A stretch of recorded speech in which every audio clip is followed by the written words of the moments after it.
Hello, Carol. Nice to have you.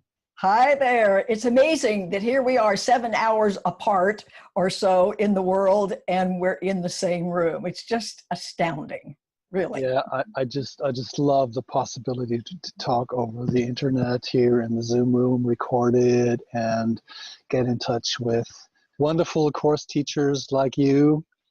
And I'm really looking forward to our conversation. Me too. Yeah. There's nothing I would rather do than talk about this. You know, it's as good. People say, don't you ever get tired of this? It's like, no, whoever gets tired of chocolate ice cream? Never. Exactly. So Carol Howe, dear participants, dear viewers, student and teacher of the course of since 41 years. 41 We years. started in 77. I was a little kid then, like Yes. most of the people you know who do the course now. Yes, many. So you're a real veteran, so to speak, and you've been teaching, and you are still teaching. You're very active, and I am. It's kind of like, in some ways, I've started all over again because I've entered much more the video era of teaching and so on. Of course, back in the olden days, you stood in front of a group that was local and that was it, you know, or you went to other places, of course. But now it's an entirely different ballgame. yeah, that's what we're doing right now. We're using the video to transport, you know, some content, some insights, and that is our aim, our goal. And so I'm, as I said, really excited to talk to you about, well, you know, maybe we can call it the goal of the course, or our home. Yes. Or what we are, you know, the truth about us, which is love. All of those things are so. Yeah. and always the really important thing is to recognize that the course is remedial. In other words, it recognizes that we've gotten greatly confused, as it says, gone to sleep. And so it's as if it gets down with us into the hole that we've dug ourselves into and takes us by the hand and brings us back up. So although it's a teaching of non-duality, since none of us believe that, and at least fully the way we live our lives, and many people have never heard of that and don't understand that, it speaks to us as if, and that's the important word, as if we were separate people living on a planet that existed before we got here and will exist after we got back. In other words, it takes all those basic things, because if it didn't, it would have no way to relate to us. But the point is to take us where we think we are and continue to move us through the practice and information to a greater experience of what's really so, what we really are, what the situation between all beings really is.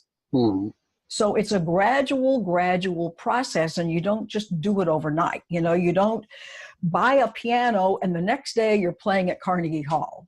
You know, there's a lot of practice in between, and the course is like that. And you might say, well, that's so discouraging. I want this to be really instantaneous. You know, in our instant gratification society, that's not the way it works. Now, that does not mean that we don't have those moments of enlightenment or are moving into another dimension, but it's sustaining that our practice is all about. Yeah. So it is, in fact, a training. It is a training. Process. It's a training. It's a process. More than anything, it's a practice. Now, you can imagine that being at this for all of these years, I've run into lots of people in lots of countries, in lots of different circumstances, some brand new who haven't even opened the book, others who would consider themselves veterans.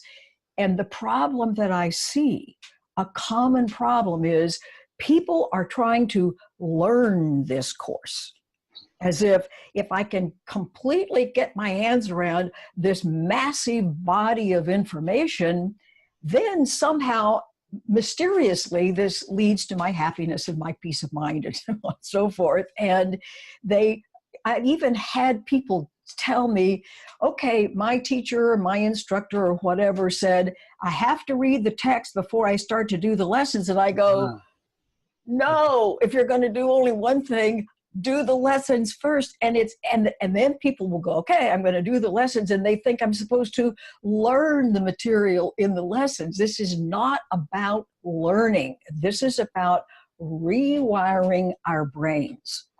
So that's a very different enterprise. And because this thing is called a course, it's certainly understandable since we have really an enormous history in learning material. And then we're supposed to do something meaningful with it. But to try to dissuade people from the learning in favor of practice, it takes some doing. Oh, Does that make sense?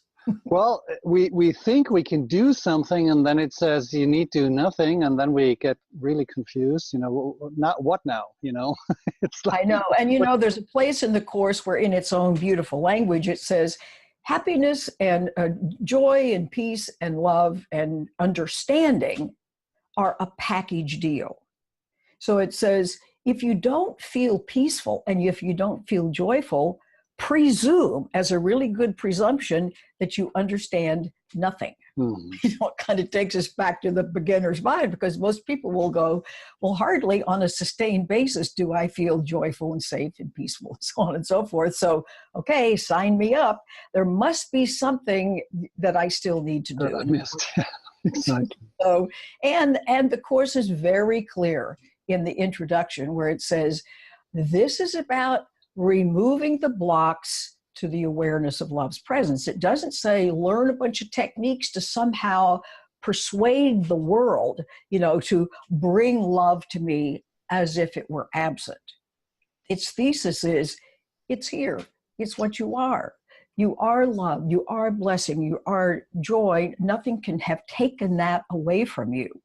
It would be like if you had, say, a sweater that was made out of cashmere wool or something like that. And you said, okay, I'm taking this sweater and I'm going to take the wool out of it.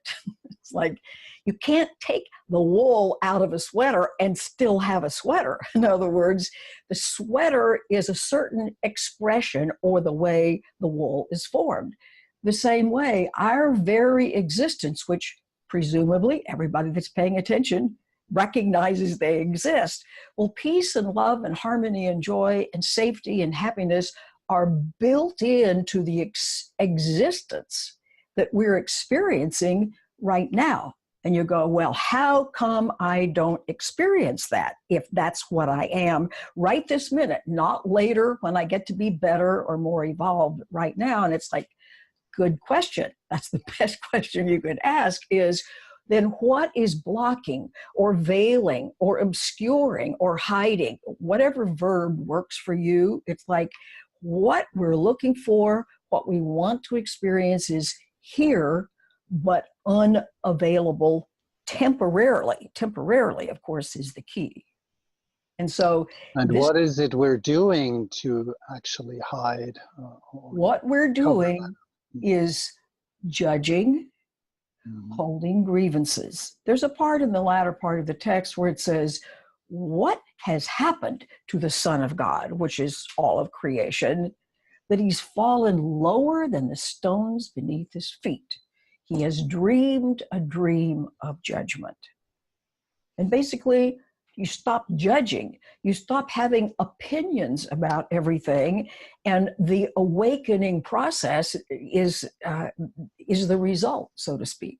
In other words, what has he done to fall lower than the stones? He's dreamed a dream of judgment.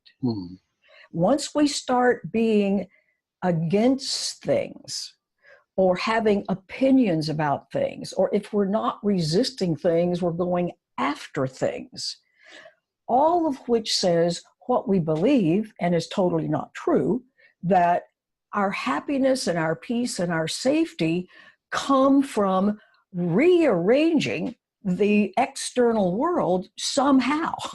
Otherwise, we wouldn't bother to resist or to want or to judge or to want to rearrange and trade this for that and that sort of thing. So that tells us beyond the shadow of a doubt where we think our safety lies. We think it lies in knowing how to manipulate and negotiate in the world, which is both impossible and untrue. It's and never persistent. and ever persistent. And the reason it's impossible is because we say things like, my inner life causes my outer life. You know, like it's a two-step process in some way. And that's heading in the right direction, but it's not quite accurate. It's that my so-called outer life and my inner life are intimately one at all moments. It's not like, okay, here's my inner life, then something happens, and then there's my outer life. They are the same. You know, so my world is always giving me a wonderful diagnostic of what the nature of my thinking and planning and organizing is. Mm-hmm. We don't ever have to wonder. You can just look around. What are your relationships like? Is your life flowing or not? And that's not then to go, well, they aren't, so I must be terrible. It's like, no, it's not, and you must be mistaken about something. That is nice. So basically, what you're saying is that doing the course is kind of like an indirect approach. You know, it's a process of undoing, of unlearning what we have learned. It's not indirect exactly, but it is definitely unlearning and undoing. And for some reason today, you know, because our language is basically a dualistic language, that's why all teachers from ever have had to use parables and metaphors, because there's not direct language to explain everything. And something occurred to me this morning, which is like, if you take a vacuum cleaner and, you know, you suck up a piece of paper or something, as long as the vacuum cleaner is running and sort of sucking up that piece of paper, it's going to stay stuck up there and can't go anywhere. Now, for my example, you could come rip it off, but that's not the example I want to use. It's like, but when you turn off the vacuum cleaner, then the piece of paper just automatically falls back down to the floor or the table or wherever. Do you see what I'm saying? In other words, there's something that's holding that paper up. Well, what's holding our awareness away from the happiness that we are and to the world of form, which is an effect and not a cause, is this judgment and having opinions and thinking I can fix it. In other words, it's like the investment. It keeps my attention attached up here. You know, it's like it's attached, and this is not where the answers are. So judgment keeps me attached, opinions keep me attached. So when the practice of the course is like a slowly turning off the vacuum cleaner, you know, that's keeping us stuck here. And here's a word that's really like it is that people also through the ages have used, is that there's a kind of sinking, but it's not sinking like you're falling off the edge of a cliff. It would be more like kind of sinking into like a really soft, comfortable mattress or something like that. As you stop judging and you stop having opinions about things like, this is okay with me, this is not okay with me, my turn, I've got to get those people to stop doing that. And you go, right now, this is what is. I keep looking out the window as, I don't know why, like an example. This is what is. But it's like, whatever is happening, okay, whatever my behavior is, this is what it is. Whatever somebody else's behavior is, this is what it is. I didn't get to go on that trip. This is how it is. In other words, as I stop having opinions and judgments about it, something kind of mysterious happens, which is a settling happens. I kind of am dropping automatically into that place where it feels peaceful, where it feels safe, where you have a growing sense of your own intuition and certainty that you're taken care of.